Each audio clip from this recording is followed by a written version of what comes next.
I'll be buried in my grave before I become a slave, yeah. That is what I heard them say way back in the day. I'll be buried in my grave before I become a slave, yeah, yeah. But it seems like since that day, yeah, we have sorely changed.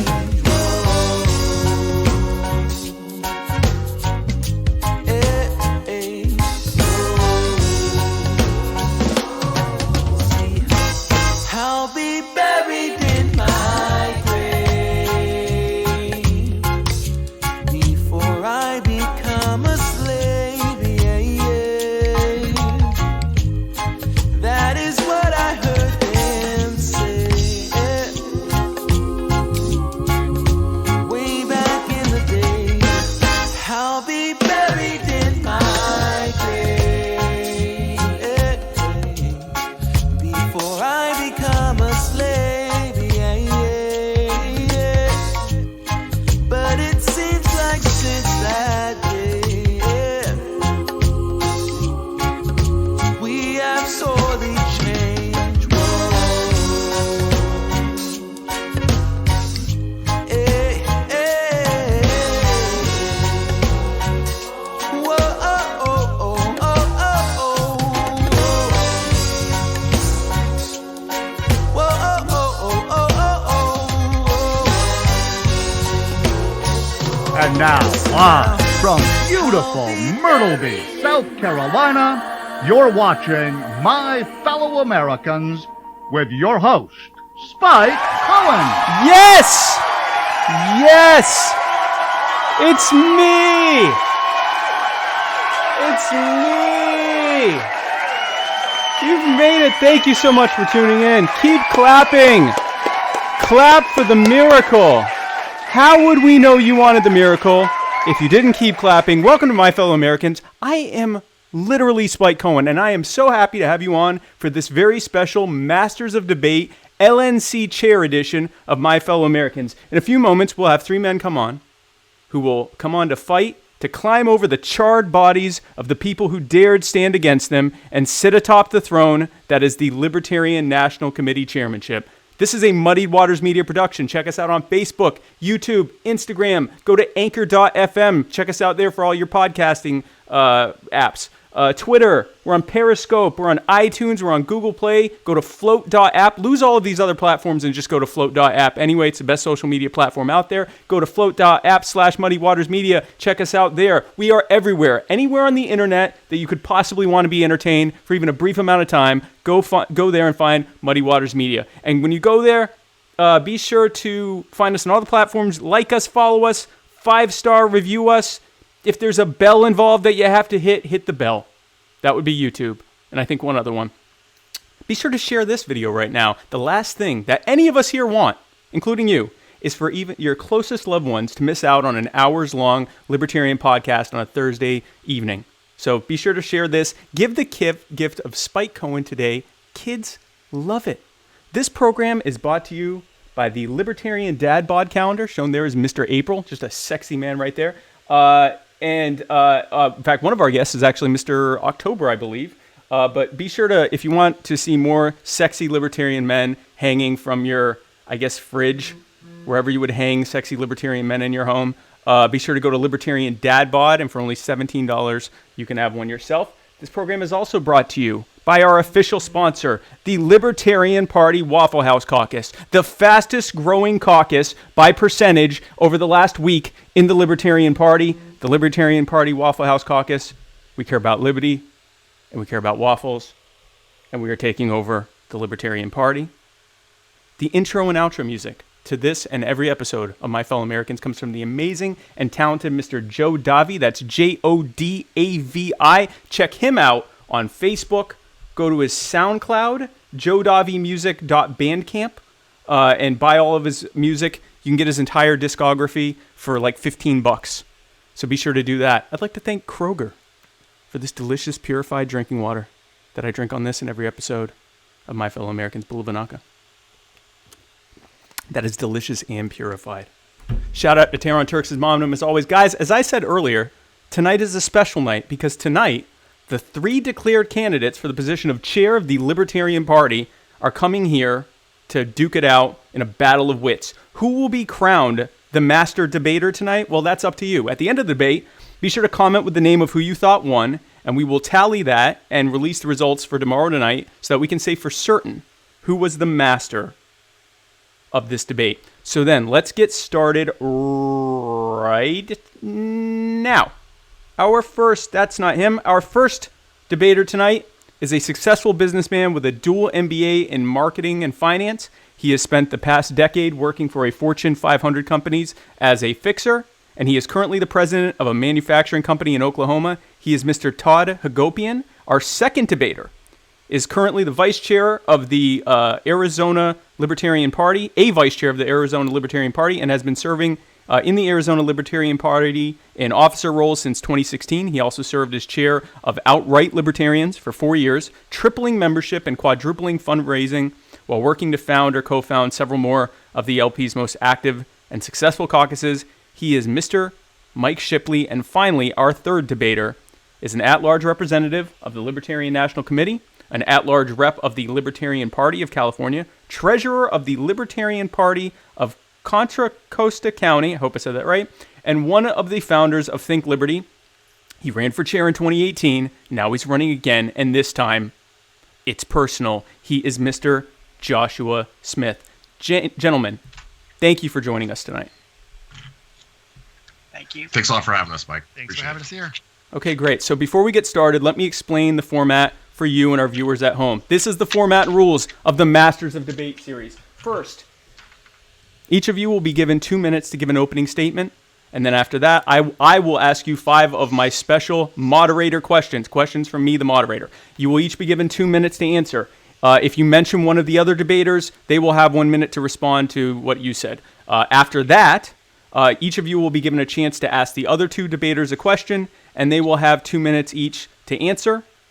And then after that, I will present some questions that we have from followers and commenters. And the way we'll be doing that is you will have up to 3 minutes to debate each question out in kind of a discussion-style format. I, as moderator, will make sure that everyone gets at least some time to talk. And then finally, each of you will be given 2 minutes to give your closing remarks. And then our lovely, beautiful, brilliant, and just amazingly talented viewing audience will comment with who they thought has won the title of Master Debater. I will, of course, be keeping time by using this Muddied Waters Media brand egg timer, which you lovely folks at home can have for your kitchen or podcast for the low, low price of $49.99. Just send your payment via PayPal to muddywatersmedia@gmail.com and give us your address, and we will literally mail you an egg timer with a sticker on it, if you want it. Gentlemen, this is a libertarian debate. And as such, we will not tolerate any violations of the non-aggression principle. Any such violations will be met with whatever level of defensive violence is necessary, up to and including nuclear weapons. If you choose to strip naked during this debate, I will not be sharing any of the ad revenue with you. Now, so if we're agreed to those terms, we can get started. And we will start with the opening statement. We will start with whomever is able to answer an obscure trivia question that I randomly selected from the internet. The first one to answer it correctly goes first, followed by the person whose last name is next in the alphabet, and we will go on in that order moving forward from then on, to be fair. So here is the question. Do not answer it yet. What was the original purpose of Mountain Dew? The original purpose of Mountain Dew. Good luck. Clean off oxidation. No. No. To have the most caffeine of any soda. No. We're not going to be able to answer. All right. Okay. So I anticipated this, believe it or not. So I have the next question. Hopefully we do a little bit better with this one. What year did the great molasses flood happen? Year of the Great Molasses Flood. Again, good luck. You could literally just say a number. 1959. Okay, that's your answer. Todd, what's your answer? 1911. Mike, what is your answer? 1912. Okay. Mike is 1 because it was 1919. Great Molasses Flood, 1919. Believe it or It's not. that Price is Right strategy. It is. I see, but then and I'm not sure how Price is Right works, because then I think Josh, because he went over or something. Anyway, Mike got closest. That's how we're doing it. I decided that executive decision. So we will start with Mike with the opening statements. Mike, please start now. All right. Well, first of all, I want to thank Spike for putting this together and thank my colleagues for being here to debate. As you mentioned in my introduction, I've been active since 2007. I am a lifetime member of this party. And I'm running because I really believe that I'm truly the best candidate to take advantage of this political moment for the party. So what we're seeing in mainstream politics is this leftward shift. And I don't know about you, but I don't want to live in a command and control, tax and spend economy. If the narratives that people are hearing are limited to democratic socialism and things further left, that's really problematic. And if we know that there are libertarian narratives that can resonate with voters who are looking for something like that, we don't even have to change who we are to meet that need. I think that we should do that. So who better than someone who has done a lot of work in that area already. I'm running because I'd like to connect with young people and expand on bottom unity. And I hope to earn your vote in the coming months.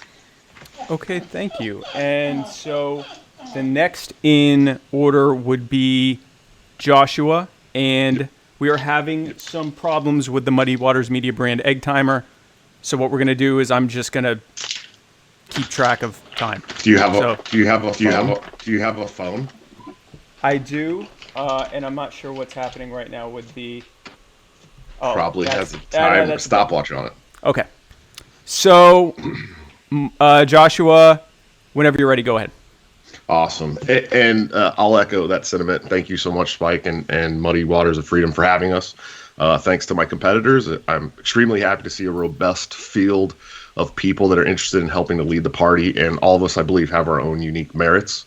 For me, I believe that aside from being involved in something like 11 committees, including local, state, and national, I think that I've proven myself to be an inspirational grassroots figure. I'm the current leading recruiter on the Libertarian National Committee. I've continued to travel around the country working with candidates and affiliates to help improve this party at every level, including recruiting hundreds of new activists to state or national or both. I never get tired of hearing state leaders tell me that they have new members who mentioned me as an inspiration. I think that's really, really good. While running for chair in 2018, I made sure that I put a huge emphasis on membership and fundraising. I think those are two of the most important things that this party can focus on. And those are the things that continue the ballot access fight around the country. They get ourselves new volunteers. And quite frankly, it's how we keep the heater blowing and the AC going at the national headquarters, if you're familiar with what's going on there right now. I was told last year that I seemed like a good candidate, but I didn't have the experience people were looking for. And at that time, I had only been a regional rep for the Libertarian Party of Washington. After losing the chair election and becoming at-large last year, I got involved with everything I was physically able to, including chairing an extremely active group on the affiliate support committee. I put in the work that I promised last year, and I believe that the results are starting to show that.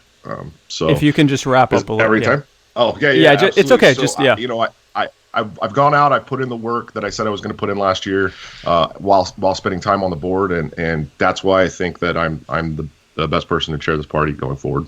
Okay, and then finally, Todd, it is your turn to give your opening statement. Fantastic. Well, I'm Todd HAGOPIAN. Some of you may know me as the Libertarian in Chief on Twitter. I am really excited to be here today with some great candidates. I think we all bring very unique resumes to the table, and it's going to be a fun debate.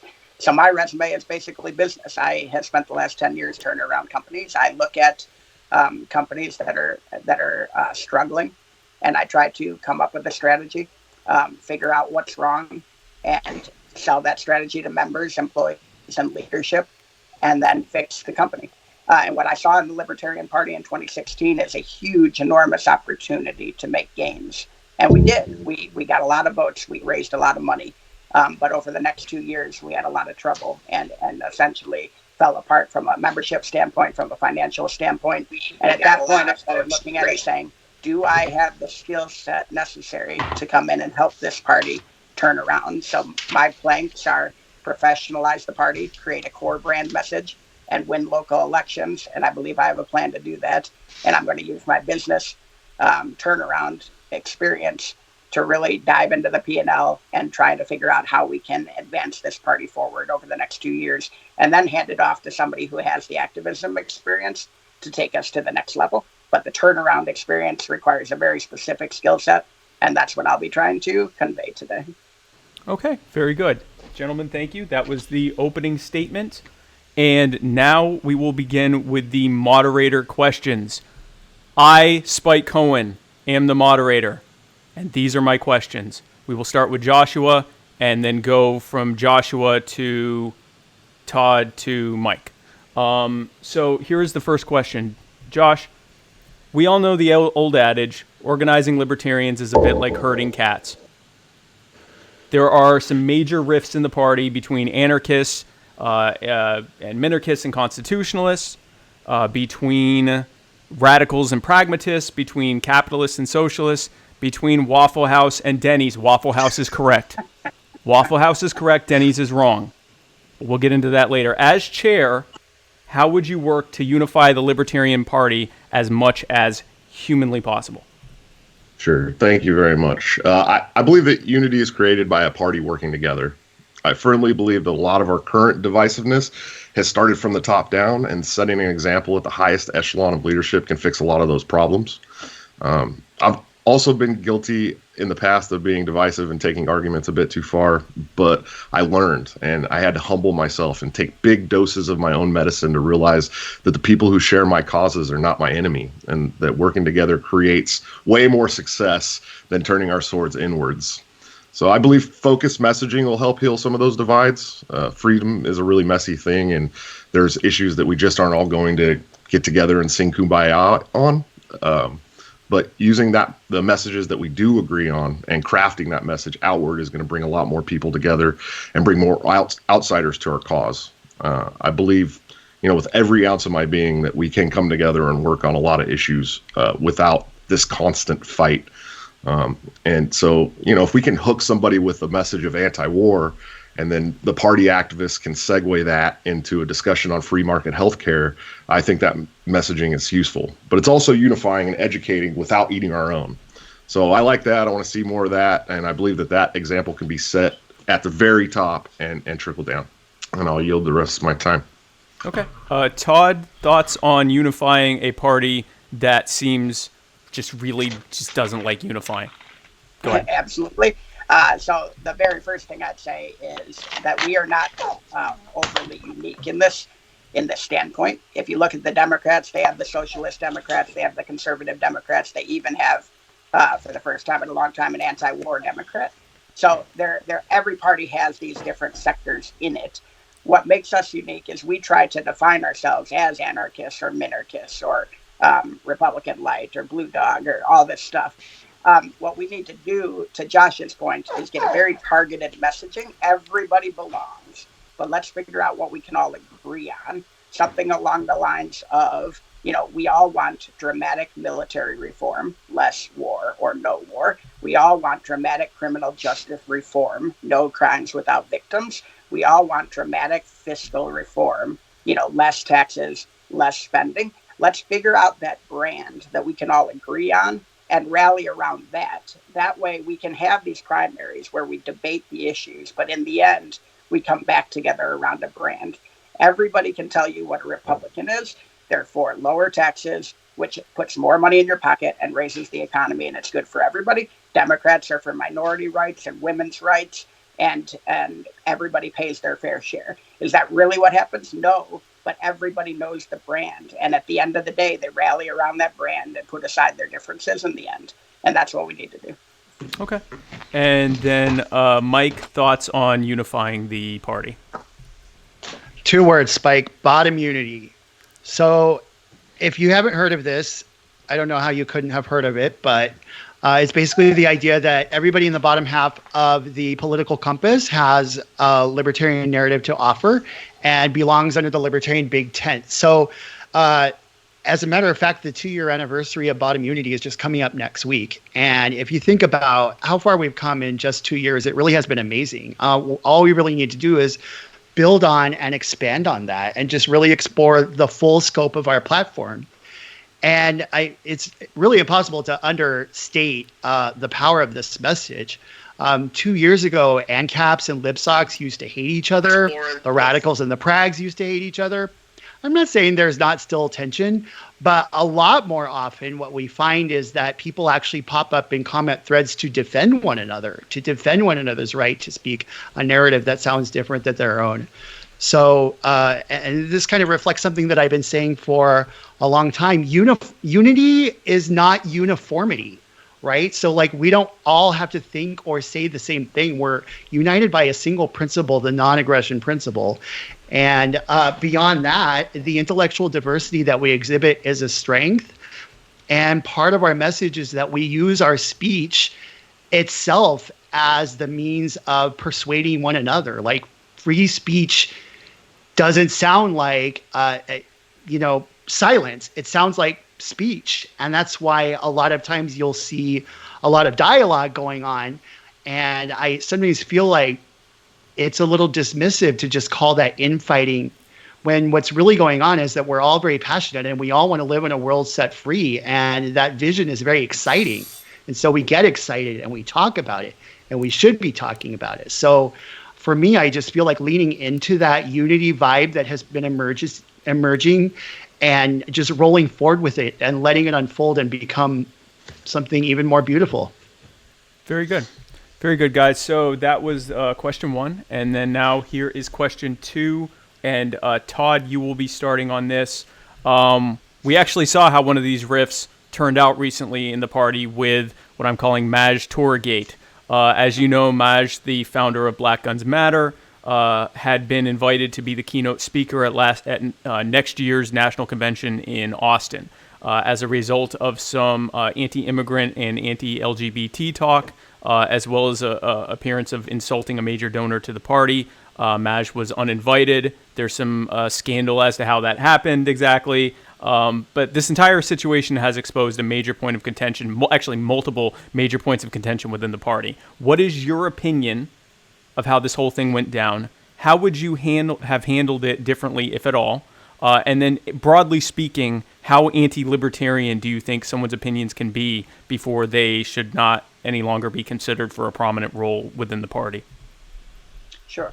No, it's a great question. And after that all went down, I got on the phone with Maj and we talked it through. And I listened to his part of the story, understood where he was coming from, got exactly how it went down in his eyes over the entire campaign and then right at the end. And I think that's the important part first, is to listen to what's happening. Here's the deal. This goes back to professionalizing the party, right? Maj didn't change from the beginning of the campaign to the end. He was the same guy. So if we didn't do our due diligence, or if we liked him and then didn't like some of the things he said, shame on us for going that route. Now, are we allowed to take a speakership away from somebody who says something that's inherently anti-libertarian? Yes. Okay. Yes, you're allowed to do that. However, I believe he was chosen because he was slightly, a firebrand, right? It was one of the reasons we picked him. So should we have taken it away? Maybe. Should we have taken it away without a vote and very publicly and not had the national committee respond immediately? No, that should not have happened. And frankly, coming from business in a situation that's handled that poorly, that out in the public, if somebody offers their resignation, I take it. Now, how often or how off brand do you have to be before we kick you out of the party? I don't believe in kicking people out of the party. It's more of, should he have been the national speaker? And I think that the right decision was probably made in the extremely wrong way. But I'm excited about the person we replaced it with. I think that was a fantastic choice and the best possible, solution in the end. But I like Maj, and I feel bad for how it went down. I think that he was done wrong. You just did almost exactly 2 minutes. I just want to applaud you for that. Okay, so, okay, Mike, your turn. Thoughts on Majgate? Thanks, Spike. So, the day that Maj announced that he had left the party, and then we later found out that he had been disinvited that morning, my impulse immediately actually, and you would have thought, yay, we won or whatever. But actually, I immediately thought, wait a minute. Okay, somebody just basically got chewed up and spit out. And each one of us should probably take personal responsibility for taking a look at the role that we played in that. And when I did that, I reached some uncomfortable conclusions, right? Because what really happened here is that Maj ended up becoming a symbol for a bigger problem, right? Minorities are disproportionately underrepresented in this party, and we all feel that, and we all want to do something about it. And that's a systemic issue that needs to be looked at and deeply interrogated to figure out why it's like that and how we can work together to overcome it. And when I looked at it in that light, I realized that the convention committee had, this opportunity to platform somebody, and Maj kind of got swept into that as a symbol for a problem that he could never have solved for it. It wasn't his problem to solve. It's our problem. And it was everyone's problem. And, then unfortunately he ended up quitting over it, because the next thing you know, these problematic tweets are coming out, and then now he's the target of the call out and the pushback, and the entire thing was basically a giant, ugly piece of systemic racism in front of all of our faces. And that is not okay. So the reality is that there's no easy fix that the chair can implement. By the time all that was unfolding, it was too late, because if you want to dismantle systemic racism in your institution, you have to do the groundwork over time. I agree with Mr. Hagopian. We need to listen to people, the experience that they're having. You've gone over, so yeah, if you can just wrap up a little bit. Sorry. I'll just say the chair's not an authority. They're an advocate, but there are lots of ways to weaponize that privilege to achieve the change we need over time. Okay, very good. And then, Josh, your thoughts on Majgate? Yeah, I'm surprised how much I align with Shipley here. Me too. I'm not going to call everyone involved racist, but I will say I think the Moss situation was a very, very rough one, and it was truly handled poorly all the way around. I'm going to clarify that I'm not a big fan of the things that Maj has said, some of the tweets I've seen, or the attitudes towards our donors, but I do believe that the Pitchfork Caucus came out in full effect. Myself, having grown up in the hood, I understand that this is the speech that's given there, always. They don't play PC politics in the hood, and if anyone tried, they'd probably get laughed or mocked all the way back to their middle to upper class neighborhoods that they came from. So again, I'm not condoning that kind of speech, but I believe a lot of people who were the very loudest about this situation have led a somewhat different life than Maj or myself, and that life is not the reality for people like Maj and where Maj is from. So I really think we should have tried to be a little more understanding. I think there could have been more peace brokering, especially from our chair. Maj can do a lot of really great things in communities that we have historically been very bad at reaching, plain and simple. So there's not much I could have done as chair. We don't have the right as chair to kick people out of the party. But I would like to see a lot more peace brokering coming from the chair. And I also want to publicly state, I believe Daniel Hayes unilaterally told Maj he was disinvited to purposely take the heat off the Convention Oversight Committee. I believe that he knew the vote was going to go that way, and he decided to just take all the heat. He's a huge Maj supporter, still. So anyways, like I said, I think it was handled badly on all sides, and as chair, I would hope to be able to be a unifying voice, and it can kind of broker more peace on issues like this when I'm needed. Okay, very good. I don't know if you guys are actually keeping count, but you have also done an amazing job of staying within 2 minutes for the most part. I don't think I'd be as good at that. So with the next question, Mike, you will start. And the question is, this question was actually inspired by the current chair, Nick Sarwark's question to me.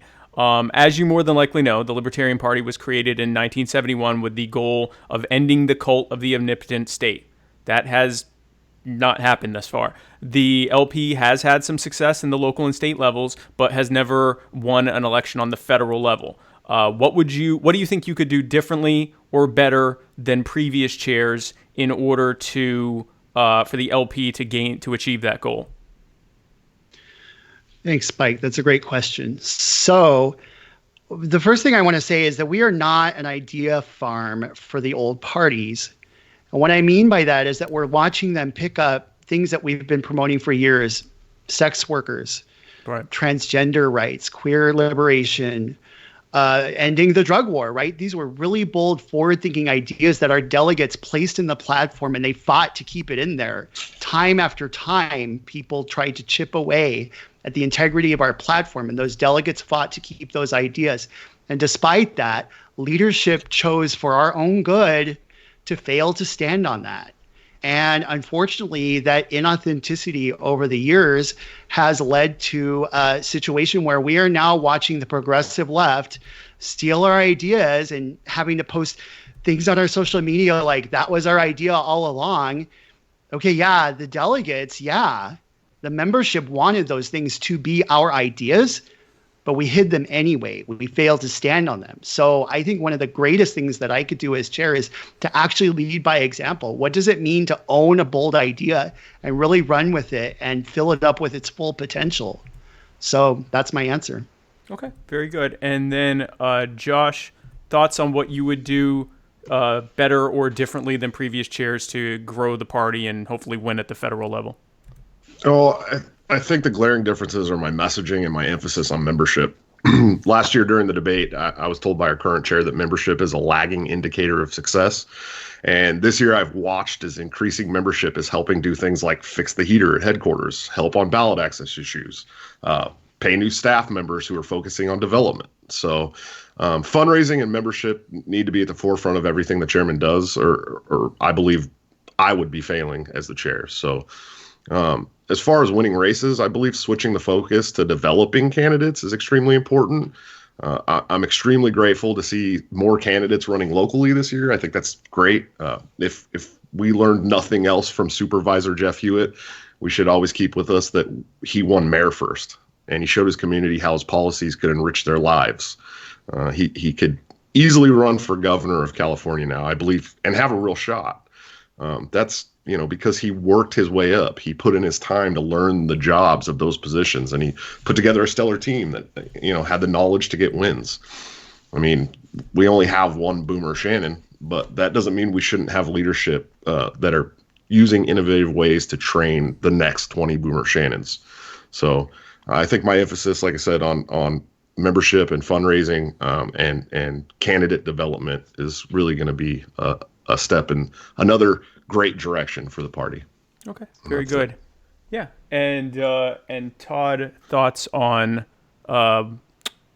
what you would do better or differently than previous chairs in growing the party and winning federal elections, hopefully.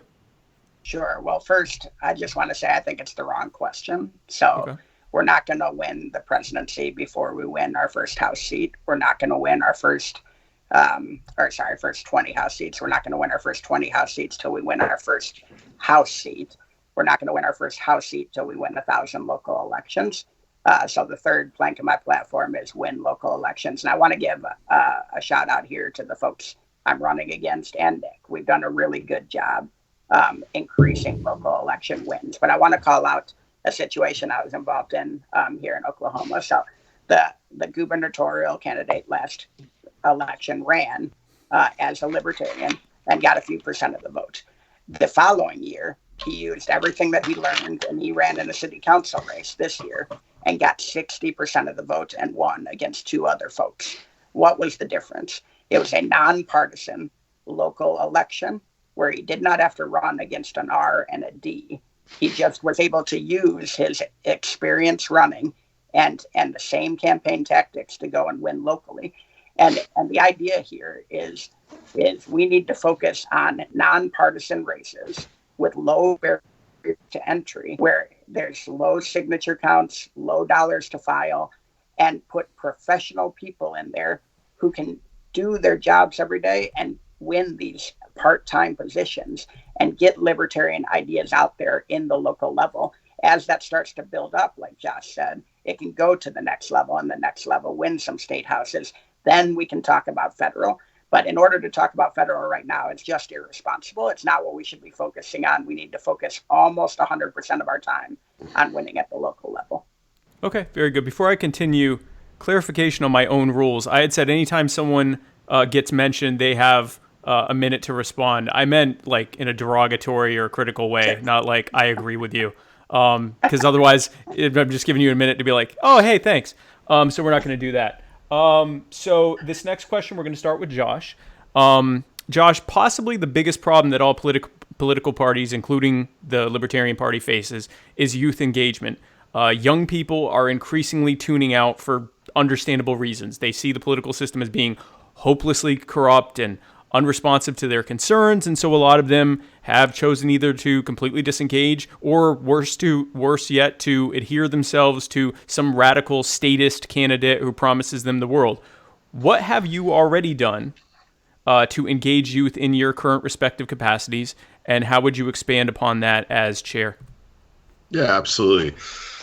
Again, I believe this all comes back to messaging. Honestly, the youth are mostly done with wars. You know, they're done with the drug wars and the failed criminal justice system. Regardless of what social media may say these days, the youth are pretty smart. You know, they have access to almost infinite information at the tips of their fingers every day. Many are starting to show that they're ready for a third party. Now, whether that's the Libertarian Party or the DSA or whatever is debatable, but we have to stay consistent and not try to model ourselves after the old two parties, like Mike Shipley said. You know, if they wanted the two old parties, they already have that option. It's been there for lots and lots of years. And in 2016, 61% of the population gave the two old parties the finger in the presidential election. So I say let's give them a better option by being consistent and principled and showing that we truly are ready to be the vehicle for hope and change that they seek. Very good. Todd, thoughts on what you've done so far in your capacities to increase youth engagement in the Libertarian Party, and how you would expand upon that as chair?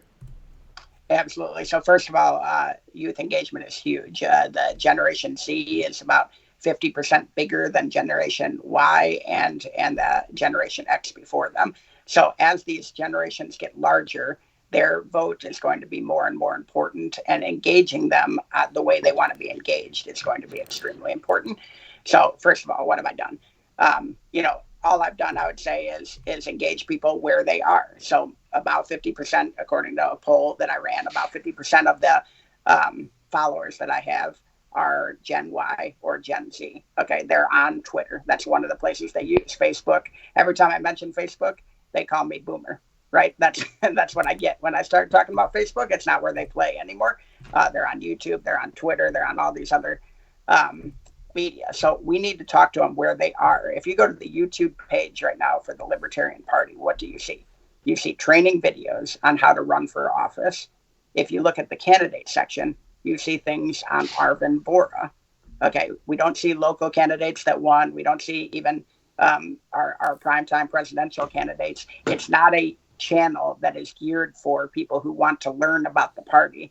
It's a channel that's geared for internal views. Okay, we need to be talking to these people where they want to be talked to. And more importantly, we need to understand that it's a lot easier to turn a non-voter into a voter than it is to turn a Republican or a Democrat into a Libertarian voter. So we need to be focusing on this and figuring out where to touch them and how to get them to understand that there is an option out there. This is what we stand for, and this is how you go and get the information to make your decision. Okay. And thank you for that. And Mike, ending with Mike, you thoughts on what you've done so far to increase youth engagement, and how you would expand upon that as chair? Sure, thank you. So I think what we're seeing among young people is that there's this drift away from the status quo. There's very much a skepticism of the way that the older generations did things. And in fact, there was this mainstream, I forget which, Wall Street Journal or something, one of these mainstream opinion polls that had reported that young people were increasingly identifying as socialist. They're completely rejecting capitalism altogether. Right. Now, this is extremely alarming, right? Because the version of socialism they're getting introduced to is an authoritarian socialism that I find just terrifying, right? But the reality is that when the market is demanding something, then if you don't meet that demand, then you miss the boat, right? So there's a strong argument for us using the existence of a libertarian socialist philosophy that's already compatible with our platform to meet that need, right? And so we actually have a proof of concept of this right now, right? So Vermin Supreme identifies as a social anarchist. And he had actually, we learned through, I don't remember how we found this out because I'm not on TikTok. And if you haven't heard of TikTok, if you're over 22, then you will not know that it's you go on there and you record videos and you share them with your friends. And it's a sort of viral thing that the youth are using. Well, he had a hashtag on there that had 100,000 organic followers without even existing on the site. And within 1 month after Vermin joining, he has over 3 million. So I think that it demonstrates that there's a real power behind the kind of work that I've been doing in this party for years, and I like to continue doing it. Okay, very good. I had not heard of TikTok until I was in an Airbnb with Vermin earlier this month, and he told me about it and said, hey, let's make a video. And so we made the stupidest video I've ever done in my life, which is also the most viewed thing I've done in my entire life. So that's fun. So I got that going for me. So if anyone goes on, it's on our page too, but don't look for it. It's terrible. Just forget that it ever happened. So this is my final question. And for my final question, I will ask each of you your own question for you based on my taking the criticisms I've received from followers of each of you and distilling them into one question to give you a chance to respond to it directly to them publicly in your own words. These questions are rough for everyone. No one got a break in this. These questions did not pull any punches. They are not my opinion or the opinion of Muddied Waters Media. Please don't hate me. With that said, oh, and by the way, you also had, for every criticism you had a ton of people that were supporting you. So this is not like, it wasn't like all the followers said, oh, we hate him and there's what. But the ones who had specific criticisms of you, I distilled them down. We're going to continue in order and start with Todd. Todd, you were active in the Republican Party up until last year. No one I spoke with had ever heard of you, except for possibly a few tweets that they liked. And even some of your tweets seemed to denote you more to them as more of a conservative than a libertarian. How can you lead a national party when you have never participated in it in any way? Yeah, so everything you just said is false. So let me correct the record. So I was last a Republican at the beginning of 2016. Okay. I endorsed Austin Peterson prior to the primary in 2016. Joined the Ohio Party in 2016. Joined the National Party in 2017. Joined the Oklahoma Party in 2019 after I moved. So none of that is correct. And I have been making libertarian tweets since far before I was a libertarian. But let's just say 2016, when I officially changed libertarian, I think you'll find very few anti-libertarian tweets at any point since then. But fair questioning on how long I've been a libertarian and how long, I've been involved in the party. So here's the deal. I took a long time to change my views. So in 2010, 2011, I saw Ron Paul and I saw Justin Amash, and I didn't have this big aha moment that everybody talks about. Okay. It didn't just click for me. I grew up in Ann Arbor, Michigan. It's a very democratic place. I was a hardcore Republican. When you grow up in that scenario, you block, you punch back, you defend your ideology, and that's all you learn how to do. It took me a lot of self-reflection on every single issue, going issue by issue to slowly get to where I am now. And I believe that's an asset, not a liability. That I was reflective about it and didn't just adopt 34 planks because I joined a new party. So there you go. Okay. And Mike, I love you. And I feel bad because you gave me that great starting speech before we started. But here's your question. Mike, many of my followers consider you to be mercurial, quick to attack people who disagree with you even a little. And you also, as you've noted, you represent an ideological branch of libertarianism that isn't as large. The majority of members actually reject it. How do you feel that you can unite a party when so many in it feel that you are one of its possible chief dividers? Well,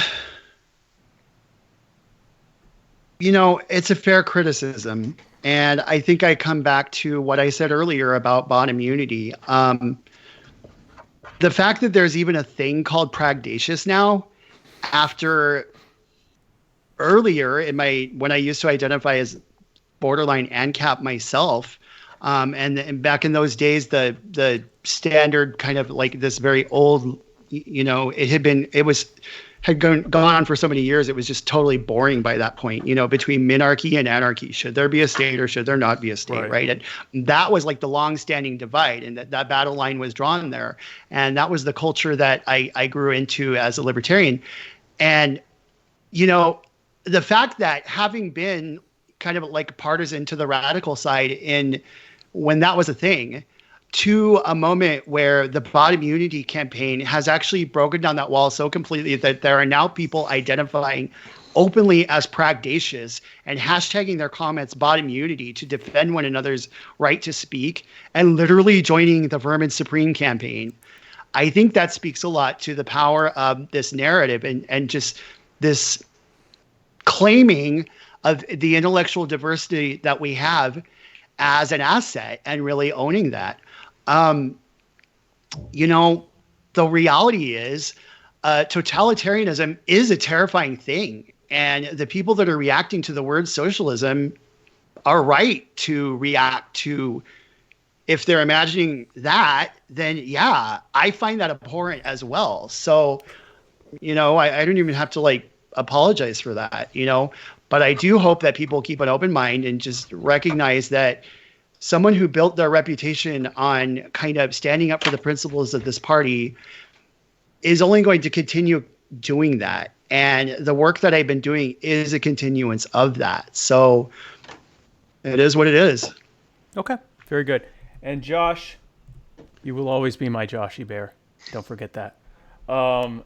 Your question is, the criticisms that I got of you were that you were in a lot of projects that aren't really seeming to complete. Seems like you kind of, I guess they're saying you start a lot of projects and aren't finishing them. You appear to be dealing with some personal issues in your life. Many felt or were concerned as though you're doing this for finance reasons. What do you have to say to those who think that your campaign could potentially just be opportunism? I mean, you're wrong. I've been working for this party for the last 2 years and at large on the national committee. I don't know what projects anybody's talking about that I finished or started and haven't finished. I mean, we worked really hard on the LP Everywhere campaign. Of course, that was a full committee that worked on that. Like I said, I'm the number one recruiter on the LNC as far as new members. You know, I fundraised more than a lot of the people on the LNC, you know, and so anybody that's saying that it either doesn't follow me or just has a chip on their shoulder. I have no reason. This doesn't boost my status running for chair of the party. I mean, literally, you know, at most 15,000 people are going to know about me. So it's, you know, I don't even know how to answer that question, to be honest with you. Okay. I see an opportunity for our party to be more successful. I think I've laid down a blueprint that is proving to help the party be more successful with results. And that's why I'm doing it. And there's no other reason. You know, I have a full-time job, a really nice full-time job. I make plenty of money. I have my own place. I have a vehicle. I don't need to be funded. I don't need to ask the Libertarian Party to pay me for this job. And so if anybody thinks that that's what I'm moving towards, they're just wrong. Okay, very good. And so that was the cringiest part that I wasn't looking forward to of this, and even considered not doing it. But I wanted to give you guys a chance to answer these criticisms because they do exist. And like I said, for every criticism there were more people saying, how happy they were that you were in it and that they were supporting you. So now we will do the part where each of you will ask the other debaters a question, and I didn't really give a time limit, but I guess however long it takes for you to ask a question, and we will start with Mike. If you want to ask, I guess, Todd first, and he can answer, and then ask Joshua, and he can answer. All right. Thank you, Spike. So, Mr. Hagopian, there must have been one final straw, right? Because you're thinking in your mind, I should run for their chair, and maybe you're not. You're doubting, and yeah, I will, right? And then there's a moment where you're like, oh my gosh, I've had enough. I'm running. So if you just think about whatever that thing was, what exactly do you plan on doing about that thing? Yeah. So that's a great question, Mike. So yes, I had looked at vice chair potentially the last time around, didn't do it. I had thought about chair this time, but really I was looking at a local race and actually kind of getting excited about a local race. But it kept coming back. People kept asking me. And at the end of the day, what did it was I got access to the financials of the party. And I'm a financial guy. Okay, I've run P&Ls that are 400 times as big as the Libertarian Party's P&L. So I took a look at this P&L, and I could not believe what I saw. And there's just things that we can do differently to get better financially, drive the overhead down, make better use of our dollars. 95% of the money, time, and effort in this party, 99 probably, is volunteer work. If people start seeing those dollars being used more efficiently and more effectively, they're willing to give more money and give more time and give more effort. And I believe that the first thing we have to do is trim that up, get that professionalized, and make sure that people understand that their money and their effort is going to be used as efficiently and effectively as possible. And that's essentially what I do every day. And that's where that final straw, I guess, came in, Mike, is I just, I looked at it and I said, I can fix this. And I don't know if people want it fixed or not, but I can do it if that's what they want. Okay. And then your question to Josh. Okay. Yeah, your Josh. question is, yeah. So you've evolved, you've come around on bond immunity, and I really appreciate that. What is one of the benefits you have found from the bond immunity campaign? Well, if I'm being selfish, it's that no one's attacking me really anymore, which is nice.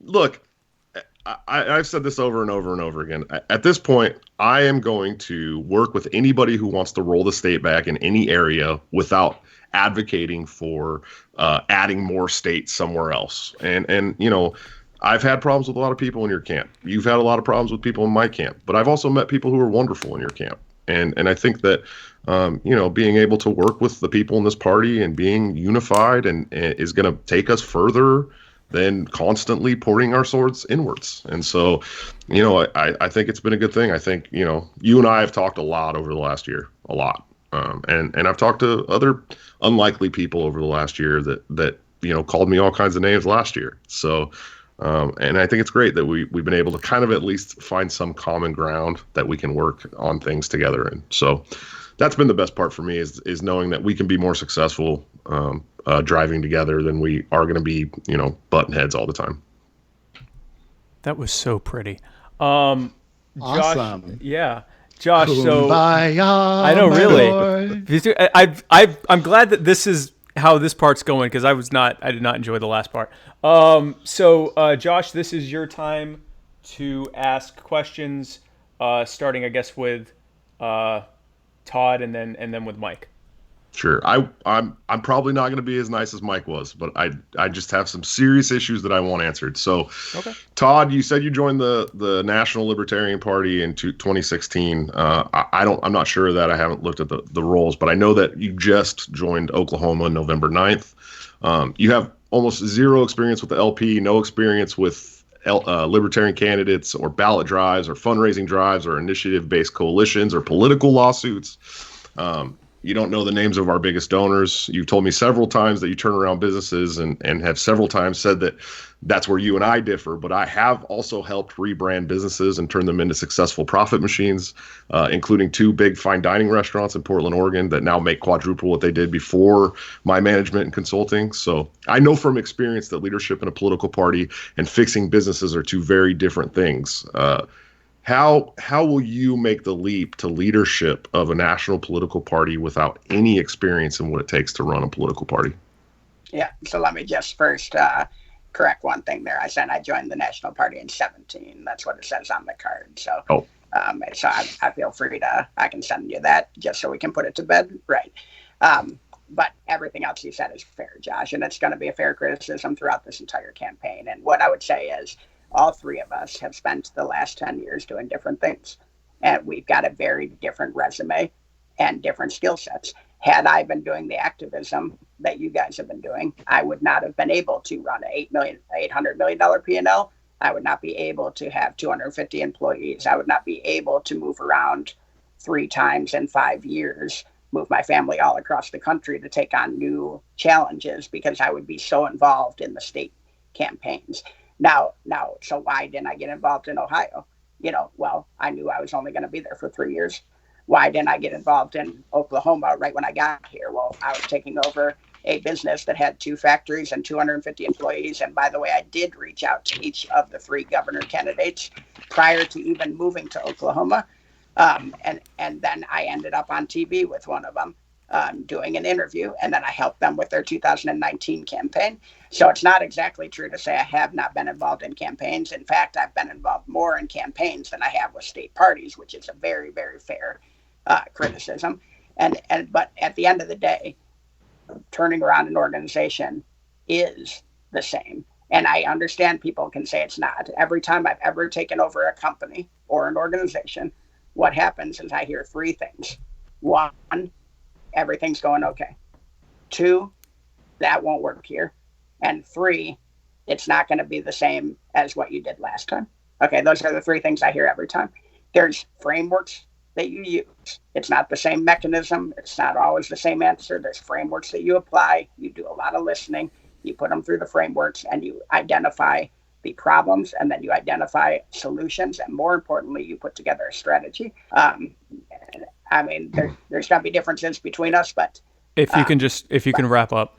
Yeah, there's going to be differences between us, Josh. But at the end of the day, I spent the last 10 years doing something different than you, and it's given me different skill set.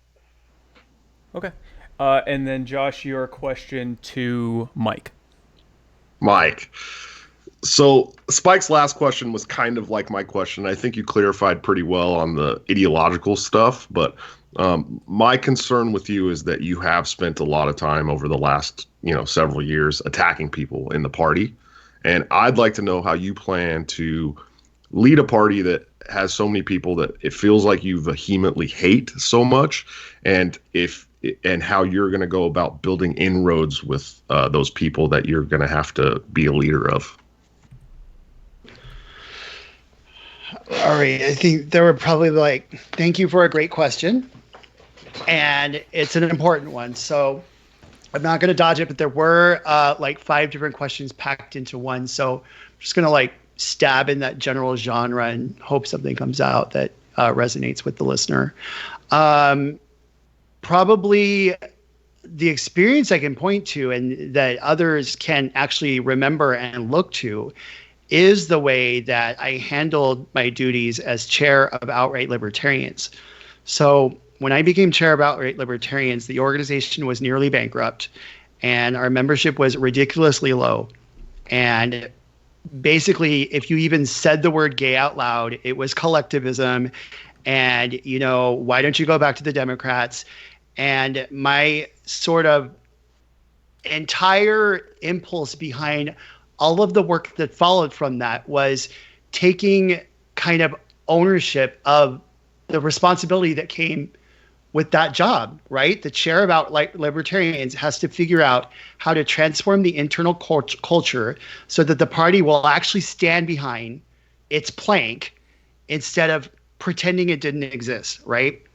And we were missing the opportunity. Gay marriage was at the front of politics at the time. Anyway, by the time I was done as chair of that organization, yes, I had come into conflict with many things. I had discovered that the smoking gun was this article from 1990 in Liberty Magazine, Paleo-Libertarianism. And we were all there. You remember the dominoes that fell and everything that I uncovered as I pushed through that path. But the important thing is that it was a struggle for individual liberty that led me to those barriers and that I had to overcome to succeed at the job that I had. And the fact that I accomplished that, as well as tripling membership and quadrupling fundraising for that organization, which is now one of the most successful and powerful caucuses in the party. And I hear that my time is up, so I'll just stop there. Ultimately, if you're not pissing people off, you're not fighting for liberty. And I don't know how to make that go away. Okay. And then now it is Todd's turn. Todd, start with your question to Mike, and then after that, your question to Josh. So start with your question to Mike. Sure. Well, I'm going to try to keep the positive campaign going that I've been pledging to run here, Mike. And I've actually been extremely satisfied and excited as I've started to do a little research on you and understand some of the stuff you've done. And I think with the audience listening today and the different folks from the different caucuses and state parties, I think it'd just be good to give you some time to talk about how you grew that caucus so fast and just some of the methods you used. And I think we'd all benefit from hearing that.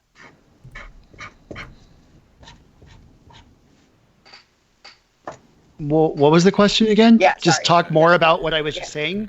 No, talk more about the methods that you used to grow that so fast. I just want to hear about what you did, and I think that the audience would benefit from hearing some of those methods.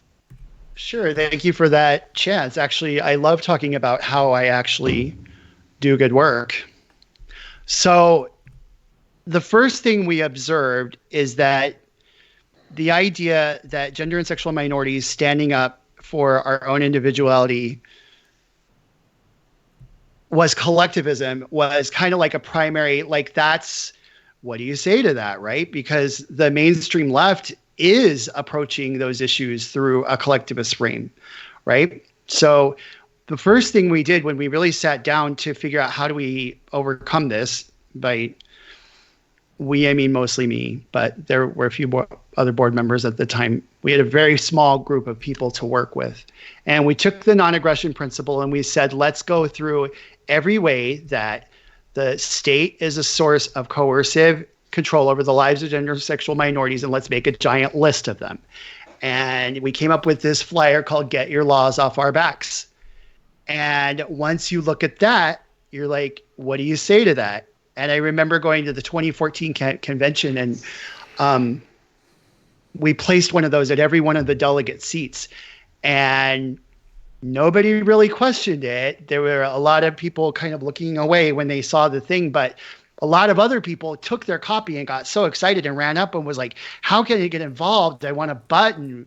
This is great. We've needed this for years. And that was really like the turning point, is that we actually used libertarian theory to stand up for the individual. Go figure. You just have to flex what you already have. The other thing we did is we took a favorite outreach tool called the World's Smallest Political Quiz, and we made something called the World's Gayest Political Quiz. So we came up with 5 economic and 5 social questions that were about gender and sexual minority issues, and then we just gave that to people. Answer the questions. Surprise, you're a libertarian. And by the way, you're a libertarian that supports gender and sexual minority rights. And that converted a lot of people too, both internally, and it has been really successful for people at Pride outreaches. So my time is up, and I yield the last second. It was actually the last negative 19 seconds, but that's fine. So Todd, your question to Josh. Yeah, so Josh, same type of thing. You're obviously a prolific recruiter within the party, and I really appreciate that. Talk to us a little bit about some of the methods you use to make that happen. I know you travel a lot. What's the most effective couple methods that folks who are listening can replicate so that we can get a lot more prolific recruiters?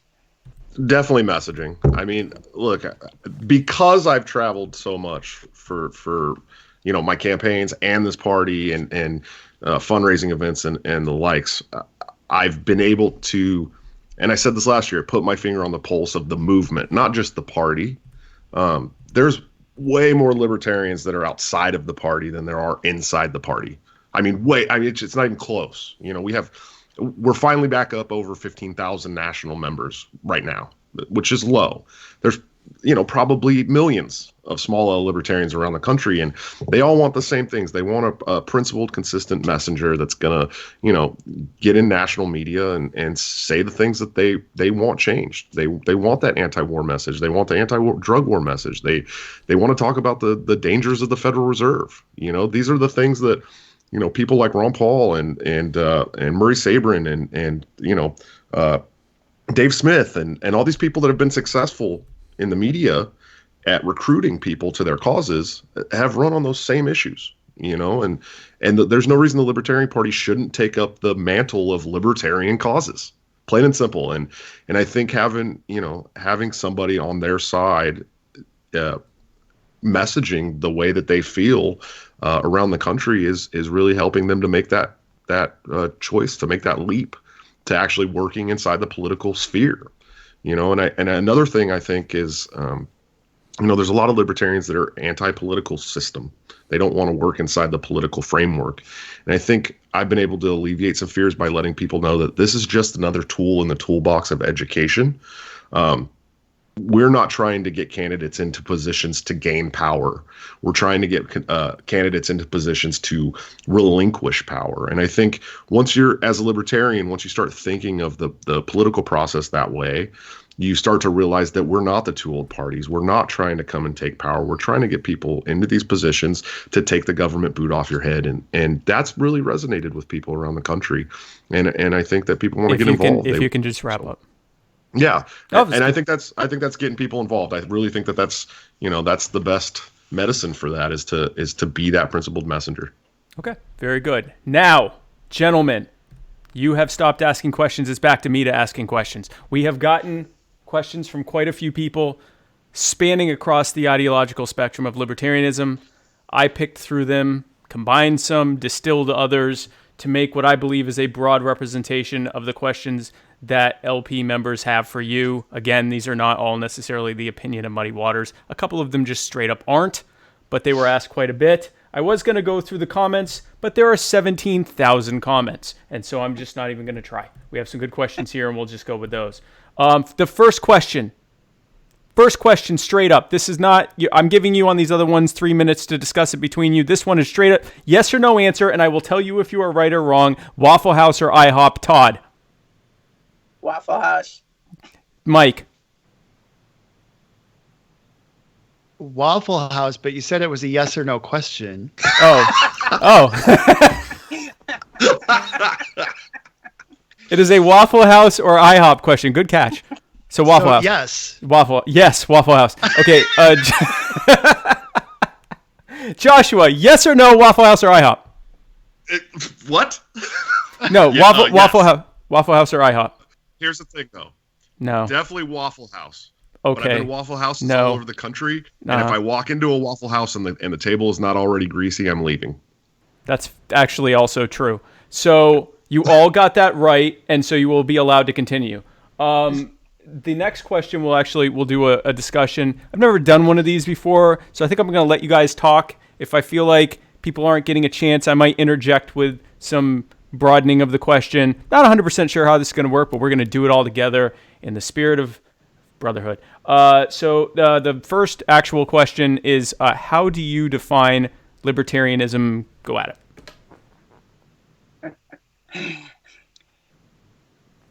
Any, I'll jump Who are in. you asking? all of you. This is a broad discussion. It's everybody, and I think some of us, we've already touched on it, but I would just say, from a real high level, when I'm trying to talk to somebody who doesn't know what the party stands for, and I'm trying to get them to understand whether or not they should even take the next step to look into the party, I say dramatic military reform, anti-war; dramatic criminal justice reform, no crimes without victims; dramatic fiscal reform, less taxes, and dramatically less spending. At the end of the day, if you believe those three things, I believe there's room for you in this party, or you should at least take the next step and start diving into the 34 planks and figure out where you stand. Okay. Mike or Josh, anything to add to that? What does, and the original question is, what is libertarianism? How do you define libertarianism? So I'll just speak. So when I hear that question, the first thing that comes to mind for me is I wonder if the L is capitalized or not. And so I suppose since I'm running for a chair of the capital L party, I should answer as if the L had been capitalized. So I'll just share kind of an insight that I had when I was reviewing the bylaws to prep for this debate. And the number one statement underneath, like, what the purpose for this party is to manifest a libertarian political entity that is separate and distinct from all other political parties and movements, right? So political parties and movements. So for me, that separate and distinct, I think it almost comes back to that sense of like kind of solidarity that we have, is that we aren't, the right-wing voluntarist non-voter. We aren't the radical anarchist left. We aren't independent political centrists. We're all of that and more. And so what it's like to be a capital L libertarian is separate and distinct from what it means to either be a small L libertarian or just a politically disaffected person. So I do have to defer to the founding documents here as the chairperson. The responsibility is to stand on the platform as it is written, to stand on the statement of principles as it is written. And those documents are very well, defined and written. I'll just say that I think those are beautiful documents. I love what they say. So anybody who is not familiar, you can go to lp.org/platform and read that. But it comes down to, personal responsibility, self-determination, things like that, just foundational principles that empower the individual. So That's my answer. Josh, you want to finish up here with how you define libertarianism? Small L Sure. or large L, however you want to. Well, I think you have to separate them as far as the party goes. That platform, while great in most aspects, is not set in stone. This party shows up, belongs to whoever shows up. You have the opportunity to become a delegate, show up to the national convention, put forth platform proposals, and have them voted on at the national convention. So we can't say that the party and the movement are one and the same all the time, because it can be changed at any given 2 years. It can be changed. And so I think as far as libertarianism goes, it's basic. It's the non-aggression principle. It's extremely basic. It's don't hurt people and don't take their stuff. And that's a bumper sticker slogan, but it's the truth. Don't hurt people and don't take their stuff. And they shouldn't do those same things to you. It's the golden rule. It's the thing that we teach our children from a very young age. It's basic human decency. And so I think that's the basis of libertarianism. And then we move to the party, and it's the platform. It's in the, and all of our platform planks are written with that philosophy in mind. And so I think it does a really good job. But like I said, it could change at any given 2 years. So you have to separate the two when you're talking about what this is. Okay, very good. Next question.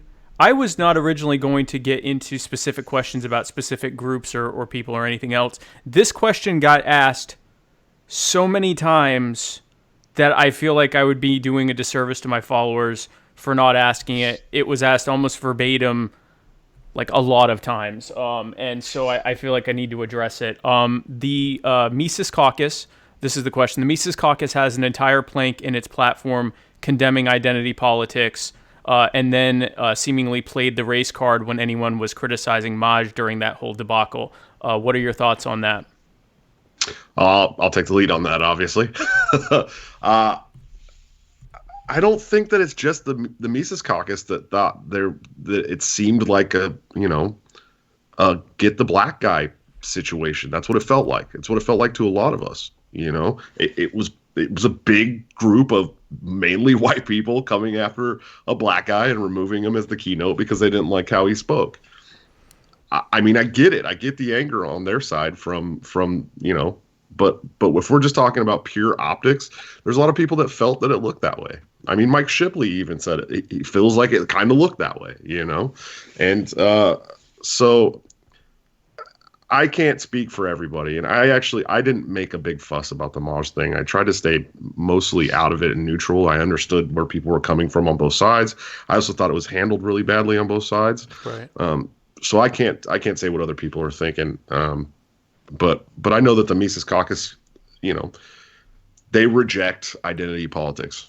They do mostly. But if they felt someone was being wronged, or if somebody in the caucus felt that someone was being wronged due to their race, they're probably going to still say something, but I don't think it was about race. I've never felt really that it was about race. I just thought optically it looked really bad. So, okay. Mike, did you feel that it was racially motivated, the push against Maj? No, I think that I just feel like, so the aspect of it that manifests as a racialized issue is just that the party as a whole, and it was John McAfee who stood on the stage and said, "Look around and see how many white faces you see in here. Shame on you."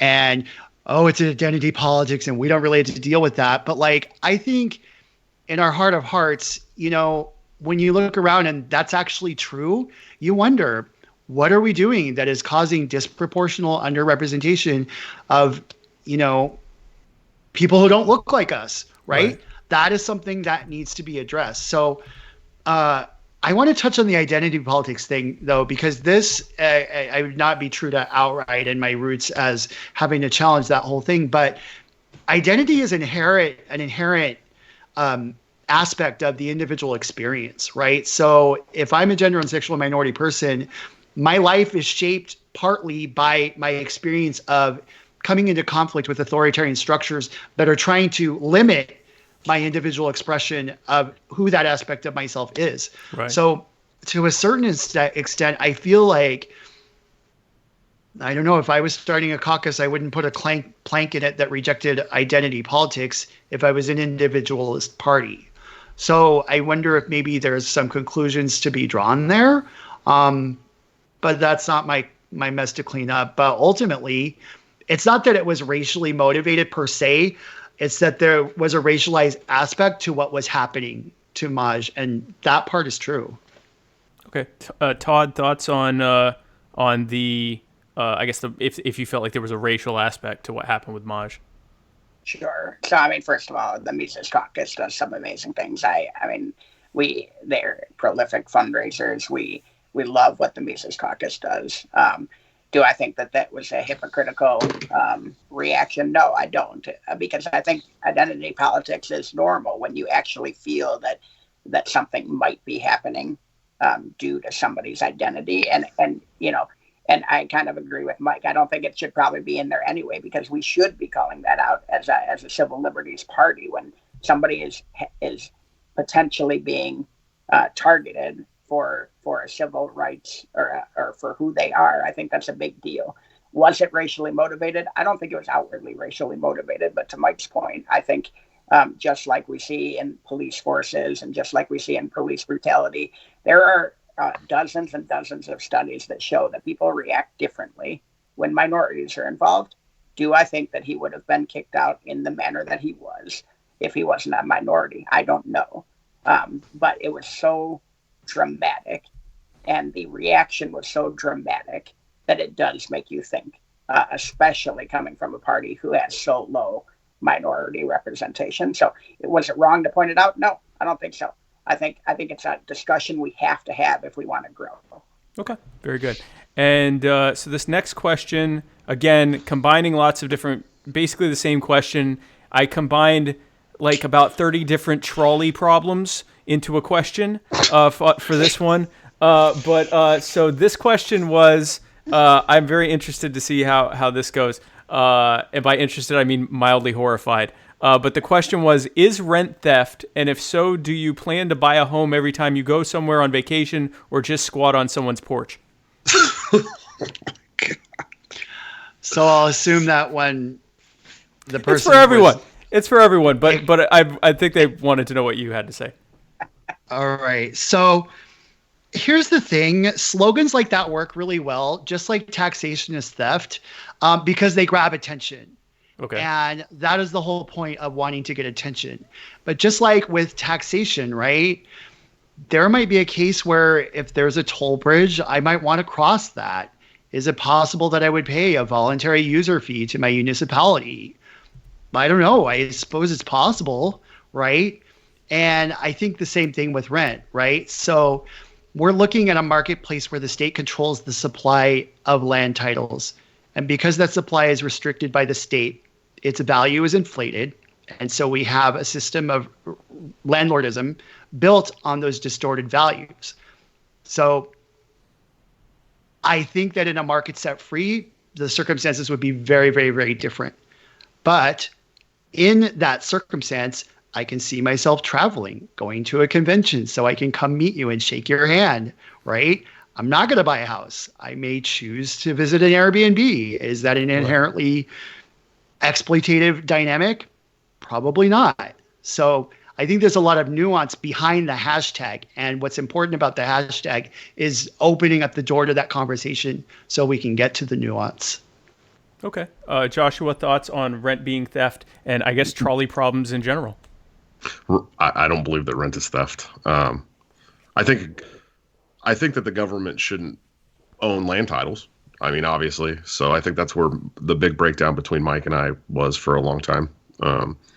I think if you have a house and you want to rent it out to somebody, you should perfectly able to do so. So, yeah, I think I guess if it's some kind of eye-catching hashtag, that's cool, but I'm not a fan of it. Okay. Todd, thoughts on rent, squatting, trolleys? And I'm going to try to create a terrible trolley problem for all of you to solve after this. But go ahead, Todd. Yeah, no, as a former landlord, I would say that rent is most certainly not theft. You know, that your property rights are important. If you want to buy property and make money off of that property, you should be able to do so. And in fact, if you understand economics, as property values go up and down, rent fluctuates as well to take care of people and to the free market however free it is, market allows rent to be adjusted so that people can afford to live during downtrends and uptrends in the market. So no, rent is not theft.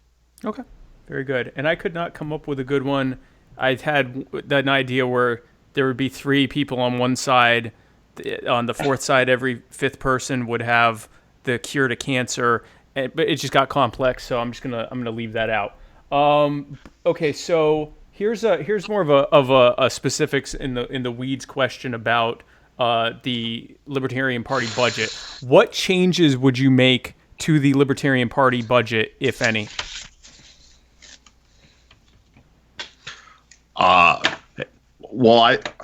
Okay, so I'm going to unpack some things here. The current Libertarian budget has been balanced for the first time in many LNCs. What was that? But the problem is that some people on the LNC have decided that the budget needs to be so tight. There's no room for any unexpected. There's no budget line for unexpected things. And that's why we're currently working on a motion to expend some more funds so that Jess Mears doesn't freeze to death at the headquarters in Washington. And yes, that's the fourth time I've mentioned the AC issue. So please donate to joshsmithlp.com. That's actually for the party, not for me. It's my personalized link. we have to be ready for anything that comes up all the time. And so I think that having some kind of discretionary budget for any kind of emergency is really important. But here's the thing. The budget is actually, and I wanted to talk to Todd about this before we did this debate. The budget is actually created by Tim Hagan, the treasurer. It's voted on and approved by the entire LNC. The chair really doesn't. I mean, the chair can say, "Hey, let's work on some things here and there," but the chair doesn't make the budget. The chair doesn't approve the budget. The treasurer does, and then the LNC votes on what to put on there and how to approve it. So it's really up to the LNC. But I just think that we do need some kind of discretionary fund where if some kind of emergency happens, we're able to take care of it. Like an HVAC that breaks. Like an HVAC that breaks and freezes Jess Mears to death. Yeah. Oh, gosh. Hashtag save Jess Mears. Todd, thoughts on the budget? Yeah, so let me just respond to that first. So I get it, Josh. I get who makes the budget and who approves the budget. When I'm the president of a company, I'm not the one out selling. I'm not the one buying supplies from my vendors. But when my supply chain director does something wrong, I get involved. When my VP of sales isn't selling enough, I get involved. When my controller has audit issues, I get involved. As a chair, as a leader of an organization, it's a responsibility to get involved when things are not going right. You can't just say we're well, I'm one vote out of several, and this guy makes the budget. That's the thing. You've got issues in the budget right now where you are spending more money on a certain type of fundraising than you are bringing in. That is negative ROI on that fundraising line item. Okay, there are other ones where you're spending money and you're making a ton of ROI. So what we need to do is understand how to put those dollars so that we get the most effectiveness out of every dollar. I use in business, I always talk about this. We got to make as much money as we can every single minute of the day. And it sounds enormously capitalistic, but the point is I've got 4 kids at home. I want to go home. I want to spend time with my kids. I don't want to sit here for 5 extra hours and not make any more money. Let's just do our job, make as much money as we can, be as effective and efficient as possible, and drive as much to the P&L as possible, and then go home and have fun with our families. So to the point here is there are areas in the P&L that need to be improved. That will improve the cash flow that you're talking about, Josh, where now suddenly you have enough extra income to cover emergencies. And on top of that, if I had to change one thing in the entire budget after this whole thing gets fixed, I would actually make a full-time chair. And I'm not talking about me at this point. I'll hand it over to somebody else. But I would make a full-time chair so this person can be out there promoting liberty on a full-time basis and really driving this party forward. If we want to be a true second party in this country, we need that. That is the next step, and it can only happen once we clean up the P&L. Okay. Mike, thoughts on budget changes or anything like that?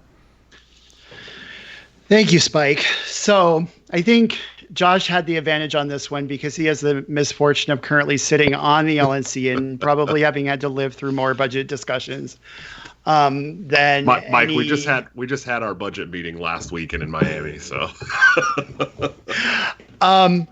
but I'm excited for the fact that is an aspect of my job. But what I want to talk about, because I have not been able to sit through those with you, is a bigger concept here, right? So central planning doesn't work. We already know that. That is basically our central critique of statism itself. And what's especially a vulnerability about politics is that when we begin to have to manage scarce resources, the question of how to expenditure them becomes politicized, right? And all of a sudden, we're going to have a faction war over whether Jess gets air conditioning or not. Eventually that's what happens. But there's an even bigger vulnerability than just us squabbling over resources and having them become proxies for internal, struggles for social capital, is that when the governing body begins to feel more and more pressure to figure out how to pay the bills, they become more and more tempted to turn to large donors who can fix that problem quickly. And so one of the things I can say as the chair, right, because that's a vulnerability. We already know that money in politics, when you're chasing the larger donors, sooner or later, they've got their hooks in you and you're bought and paid for. So what I could say is that as the chair, one of the things, there was this really cool hashtag campaign on Twitter. It was called Clear the Lists. And this was when school was going back and basically teachers were like, they didn't have the money they needed for like pencils and stuff. So they all created Amazon wish lists, and they did this Clear the Lists hashtag campaign to decentralize and voluntarize the funding, the meeting of the like funding gap in the schools, right? And so it was all exciting, and people would like buy these pencils and notebooks and backpacks or whatever the teachers had put on their list, and then they'd like post it. So my point is, I would lean into our organizational strength of decentralization and appeal to that desire and put it out there. What do we need that someone can buy right now that would actually benefit the party, so that we don't have to fight over these resources, so that the bigger budget items can be handled on the resources that we have? And I think that's one of the best ways that the chair can help with this problem without it turning into something worse. Okay, very good. And then the final question from the followers is how do you plan to win the hearts and minds of libertarians and libertarian-leaning voters who get drawn in by decidedly non-libertarian candidates, politicians like Donald Trump, Tulsi Gabbard, and Lincoln Chafee? Wait, what? One more time? How do you plan to win the hearts and minds of libertarians and libertarian-leaning voters who get drawn in, who, as of right now, are getting drawn in by decidedly non-libertarian politicians such as Trump and Tulsi Gabbard and Lincoln Chafee?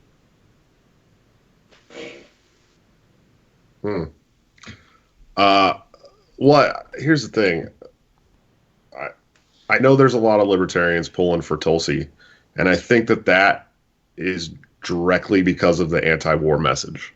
If we're gonna have a Democrat on a debate stage debating, we want an anti-war Democrat up there debating. Period. Plain and simple. It's for the last 4 years, it feels like the anti-war left has gone to sleep. So it's nice to see a Democratic presidential hopeful talking about anti-war issues and pardoning Assange and Snowden and right. These libertarian issues, right? Mm-hmm. But when it comes down to it, we're still the more principled option. We have all of those views plus these other ones that you support. And so, it just comes down to that messaging again. You have to stay consistent in your principles. And, I don't believe that we're going to get any of the MAGA Trump guys over to our side.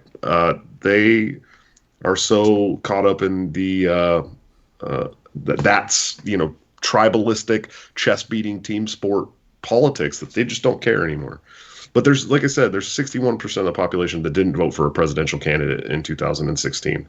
That's my focus. Those are the people I want to know why you're jaded on the political system and what are you looking for as far as your hopes and change for the country. And I think that's where our best fishing ground is. Okay. Mike, thoughts on pulling libertarians and libertarian leaners away from the siren song of authoritarian politicians? Sure. So it's I'm glad you brought that up, because I have a friend who is also my stylist.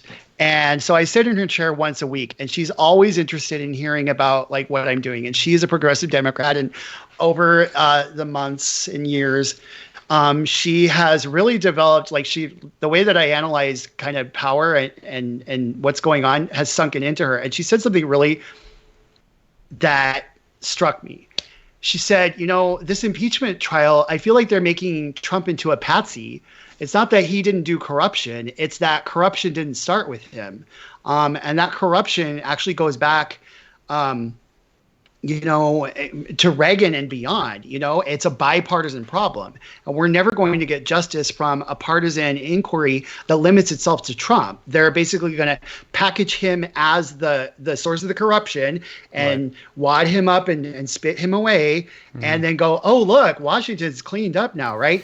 So where I'm going with this is that my experience from social media shows me that whenever you attack like the duopoly, like both of them at once, that is the content that consistently goes wild and reaches beyond libertarian spaces, because you can go in the back in the insights and see whether it was fans or non-fans who viewed that. And that's the content that consistently reaches non-fans of your page, which are potential libertarians. Right. So I had this idea to do like an impeach the duopoly push. So we would flip the impeachment narrative and we would turn it like away, well, not away from Trump, like, he made his own bed and he gets to lie in it too, right? But the bed is bigger than him and they all really need to lie in that bed. So I think we can get a lot of election year traction out of an impeach the duopoly hashtag campaign. Our candidates can run with that. It'll be viral in every way. You can call it all kinds of corruption. And it's just a great way to kind of build on the bottom unity that we have, because who doesn't hate either Democrats or Republicans, and usually both, right? So I think it's a great way to reach disaffected voters and provide them with a libertarian analysis that says, hey, all of these people are corrupt and maybe you should give us a try. Okay. Todd, thoughts on the libertarian and libertarian leaning voters, keeping them away from the authoritarians, bringing them into the fold of libertarians? Sure. So first of all, I love a lot of what I just heard. I think, though, we need to get extremely targeted on who we are going to target. And this is what I mean. If you understand the Pareto principle, the 80-20 rule, you'll understand that 80% of the effect comes from 20% of the causes. How does that apply to voting? So there are 20% of the population right now that will even consider voting libertarian. Yet we spend all this time trying to convince statists, trying to convince, MAGA, trying to convince authoritarians to come over to our party. Stop it. That's not going to work. Let's focus on the 20% of people that are most likely to become a libertarian and spend all of our time converting those folks. Who are those folks? They're the folks, to Josh's point, that did not vote. There's a ton of people out there that did not vote. We have to focus on two things, and I got this from a white paper, so I didn't make it up. But we have to focus on two things. We have to raise the willingness to vote of these non-voters, and we have to lower the cost of the vote for these non-voters. And if we focus on those two things, we will use our money more effectively to drive votes. We will focus on the 20% of people who are willing to actually consider the party, and we'll drive their willingness to vote up. And it's 100 times easier to convert a non-voter than it is to convert an authoritarian. So the answer to your question is, don't try to convert the authoritarian. Focus on the right people, and we will be 100 times more effective. Okay, fair enough. Well, that is the end of the questions, guys. And because I wasn't able to come up with an effective trolley problem, we are going to move on to the final section, which is the closing remarks. I have completely forgotten who was... Does anyone remember who was the last person to... Anyway, we'll start with Todd giving his his final closing remarks. Todd, you have 2 minutes to be a closer. Thank you. So I really appreciate being here. I really appreciate sharing the cast with these folks. These guys are great. Just to touch back on a little bit of the concern about me, and it's fair. It's 100% fair criticism about whether or not I've been involved in the county or the national scene. What I will say is, guys, I have 50 million impressions a year. I have 30,000 Twitter followers. I got those folks from talking about liberty every day. The people who do listen to what I say know that I'm a libertarian. If you don't, please check me out. Give me a call. I am accessible. I have several calls a day with libertarians and prominent members of the party. I am trying to get to know you folks, and I want to get to know you. Like me or not, let's get on the phone. At the end of the day, this is what it is. We've got some great candidates here who understand what to do as chair. If you believe the Libertarian Party is headed in the right direction, at the right pace, with the right trajectory, there are folks that are on the board or folks that have been involved that you can vote for. If you believe, though, that a turnaround is necessary, and there's a very specific skill set that goes into turning around an organization. I know how to do this. I've done it several times. I've done it in businesses 400 times as big as the LNC. I can do this. And then I can hand it off to the person who can take it to the next level. If you don't want to turn around, I'm not your guy. I'm going to be unhappy. You're going to be unhappy. Don't vote for me, please. But if you are looking for this party to be turned around financially, be professionalized, create that core branded message, and win local elections, put a full-time chair in place, and then hand it off to somebody, then I'm your guy. I appreciate it. Okay, very good. Mike, your final 2 minutes to close the audience here. Thanks, Spike. So I think first of all, we forgot to plan a closer. So suddenly, if I begin to ramble, I'm sorry. You can hashtag my comments wall text later. Okay. But I'm just going to lean into, the spirit of decentralization and bottom-up organizing, because I think it can't be underestimated what a specialized actual skill that is. Because the examples that we have most, if you go to management school or any of these things, you're going to be taught a top-down paradigm. The ordinary world operates on top-down central planning logic. And that isn't what libertarianism advocates. We don't advocate it for the political system. And our party itself is not built that way. It's built around the concept of an empowered individual who is autonomous over their own freedom, right? And so organizing in that context is not easy, right? Because you're bringing ideas and you're sort of like facilitating, like bringing those ideas to life, but you're not actually telling anybody what to do, because the minute you tell a libertarian what to do, they won't do it, right?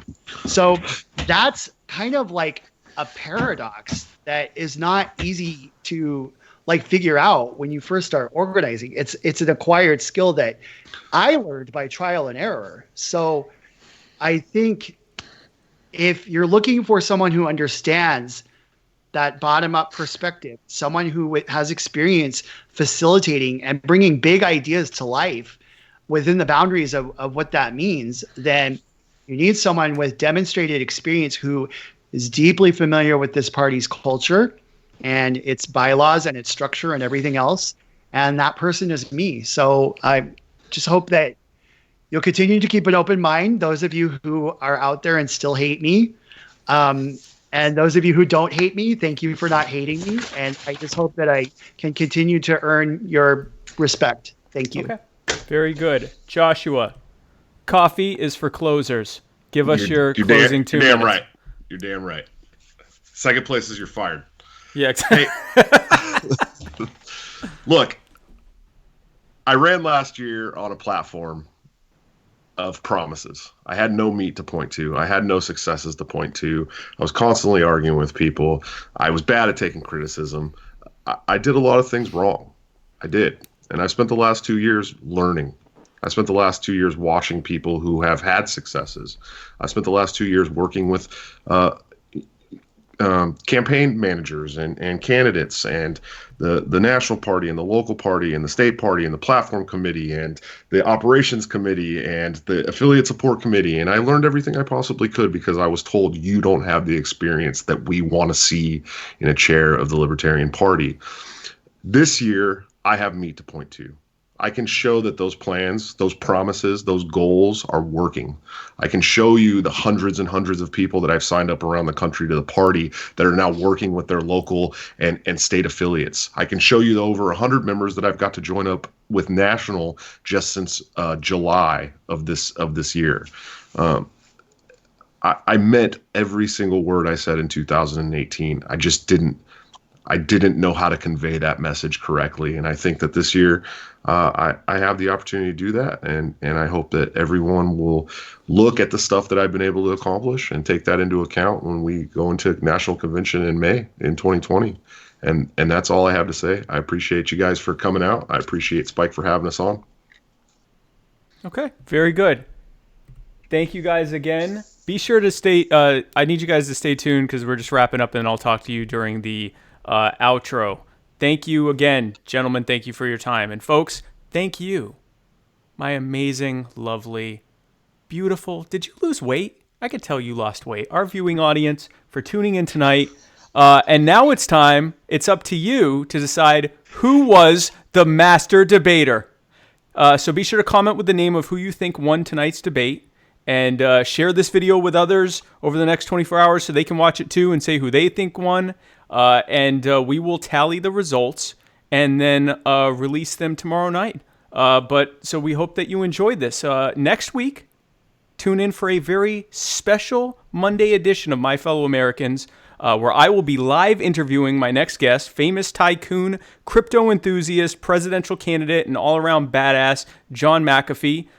If you have a question for John, let us know here at Muddy Waters Media, and tune in live on Monday at 2 p.m. Eastern to watch me and John live right here, and then tune in on Tuesday night at 8 p.m. Eastern for the Muddy Waters of Freedom, where Matt Wright and I parse through the week's news with the reverence and good cheer of the sweet autumn cherubs that we are.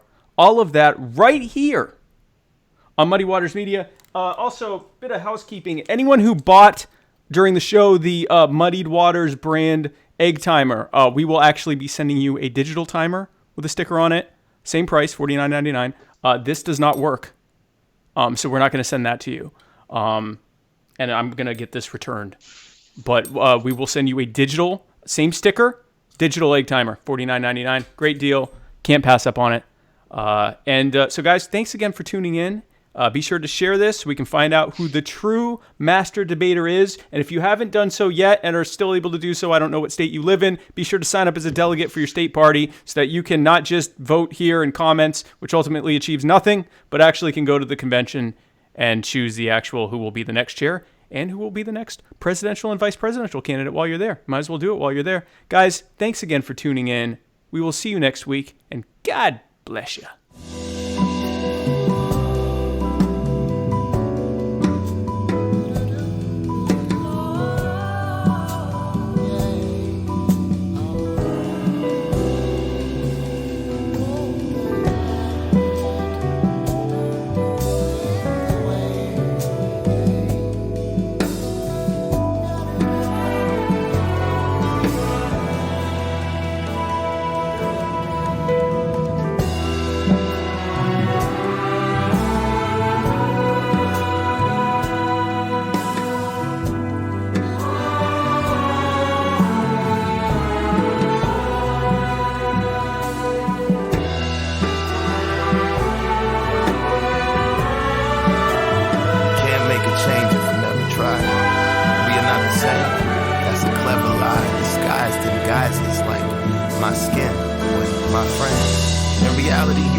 Going on outside.